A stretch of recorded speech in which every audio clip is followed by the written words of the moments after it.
कधी धपाटे खाल्ले साईबाबांचे? हा, लहानपणी, आता नाही. हे लहानपण सोडून किती वर्ष झाली? लहान असताना म्हणजे आधी मी जास्त खोड्या काढायचे दीदीच्या, हा. त्याच्यामुळं तेव्हा ओरडा आणि धपाटे बसायचे मला. आता जरा सुधारले म्हणून ठीक आहे. झालं काय मिक्स? हो, झालं की. बरं, पुढे काय आता आपण करायचं? हे पायपिंग बॅग मध्ये घालूया. पायपिंग बॅग मध्ये भरायचंय. हो झालं मिक्स छान? हो, बरं, आता आपण हे पायपिंग मी मदत करतो. हा,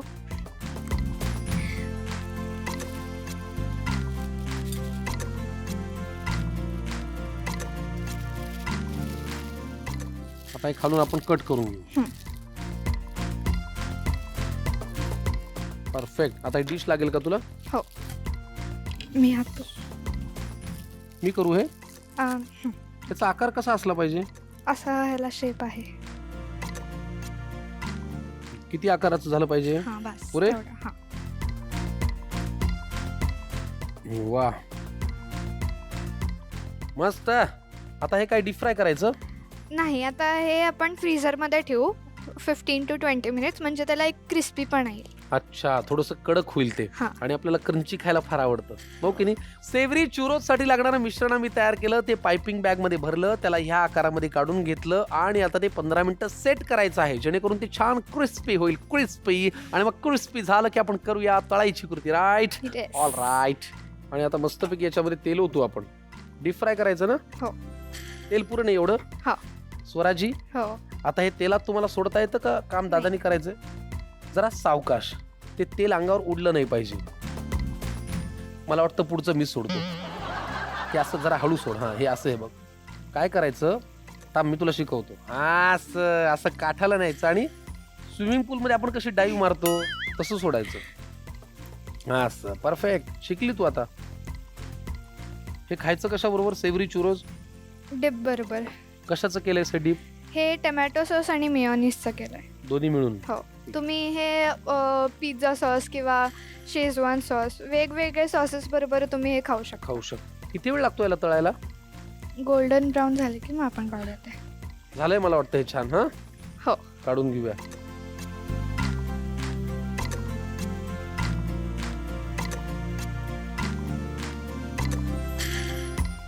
क्या बात है. सेवरी चुरोज स्वराने आपल्यासाठी केलं आणि फार सुंदर पदार्थ आहे. तर हा पदार्थ नक्की करा, पण तळताना लहान मुलांच्या बाजूला नक्की थांबा. आणि आता लिहून घ्या साहित्य आणि कृती. सेवरी चुरोस 4 व्यक्तींसाठी लागणारे साहित्य: कडा काढून घेतलेले ब्रेड स्लाइस 4, उकडून किसलेला बटाटा 1 मोठी वाटी, कोथिंबीर आवडीनुसार, कॉर्न स्टार्च 3 चमचे, टोमॅटो सॉस आवडीनुसार, ऑरेगॅनो 1 चमचा, चिली फ्लेक्स 1 चमचा, पेरी पेरी मसाला 2 चमचे, मीठ चवीनुसार. कृती: प्रथम एका बाउलमध्ये पाणी घ्या, त्यात कडा काढून घेतलेले ब्रेड स्लाइस भिजवून पिळून घ्या. आता एका बाउलमध्ये उकडून किसलेला बटाटा, पिळून घेतलेले ब्रेड स्लाइस, चिली फ्लेक्स, ऑरेगॅनो, कोथिंबीर, कॉर्न स्टार्च, पेरी पेरी मसाला आणि मीठ घालून एकजीव करून घ्या. एका पायपिंग बॅगला काटेरी आकाराचे नोझल लावून घ्या. आता तयार मिश्रण पायपिंग बॅग मध्ये घाला आणि छोटे छोटे तुकडे काढून घ्या. आता तयार केलेले तुकडे गरम तेलात तळून घ्या. टोमॅटो केचप किंवा मेयोनीज सोबत सर्व्ह करा. सेवरी चुरोस तयार.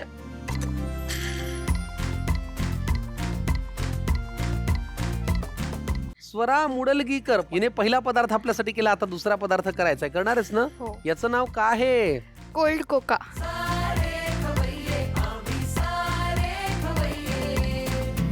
कोल्ड कोका साठी लागणारं साहित्य आपल्या समोर आहे. कोल्ड कोका आईस्क्रीम वितळायच्या आत आपल्याला हा पदार्थ करायला लागेल.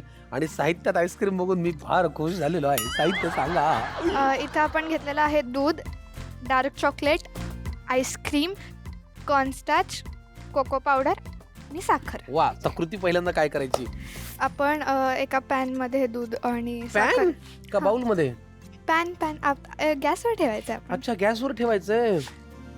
गॅसवर ठेवून काय आईस्क्रीम गरम करायचंय काय? नाही, आईस्क्रीम आपण वर टॉपिंगला ठेवायचं. अच्छा, काय ठेवायचं पॅन मध्ये?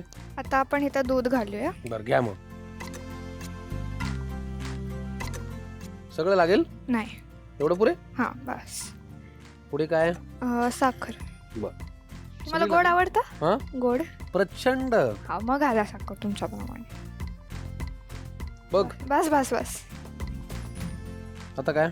आता 1 टेबलस्पून आपण कॉर्नस्टार्च घालू. हे काय आहे? कॉर्नस्टार्च. कॉर्नस्टार्च. अजून थोडा.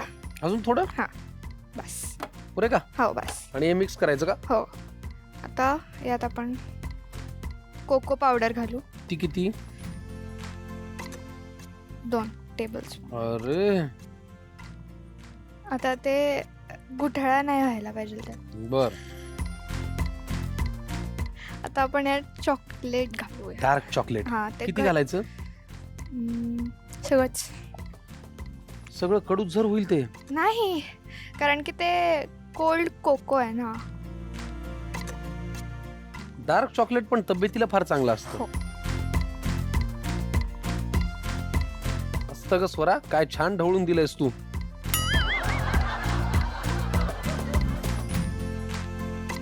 झालंय हे. हो. आता हे जरा थंड होऊ दे.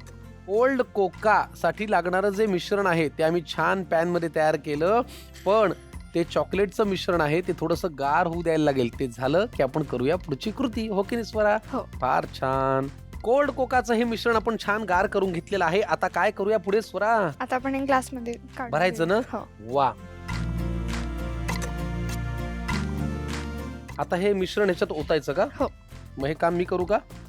तुला जरा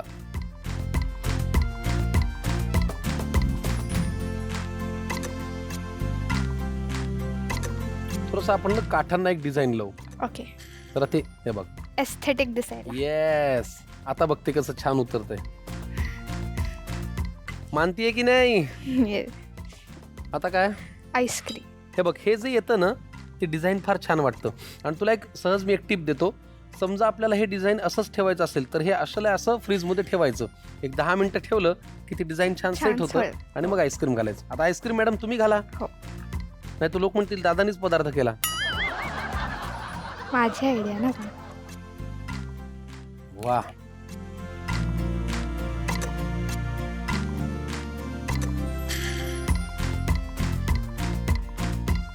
कोल्ड कोका तयार झालेला आहे. अप्रतिम पदार्थ आहे. उन्हाळ्याच्या सुट्ट्या लागलेल्या असतील तर घरामध्ये चिल्ल्या पिल्ल्यांना जमा करा आणि कोल्ड कोका करून त्यांना मस्त द्या. 2 तास झोपतील. वा, अप्रतिम. पटकन लिहून घ्या साहित्य आणि कृती. कोल्ड कोका 2 व्यक्तींसाठी लागणारे साहित्य: दूध 1 मोठा ग्लास, डार्क चॉकलेट 4 ते 5 तुकडे, कॉर्नस्टार्च 1 चमचा, व्हॅनिला आईस्क्रीम आवडीनुसार, कोको पावडर 2 चमचे, साखर 1 छोटी वाटी. कृती: एका पॅन मध्ये दूध आणि साखर घालून एकत्र करून घ्या. त्यात कॉर्नस्टार्च, कोको पावडर घाला आणि मिश्रण एकजीव करून घ्या. आता त्यात डार्क चॉकलेटचे तुकडे घालून ते वितळेपर्यंत एकजीव करून घ्या. मिश्रण गार करून घ्या. शेवटी ग्लासमध्ये तयार मिश्रण घालून वरून व्हॅनिला आईस्क्रीम घाला. कोल्ड कोका तयार.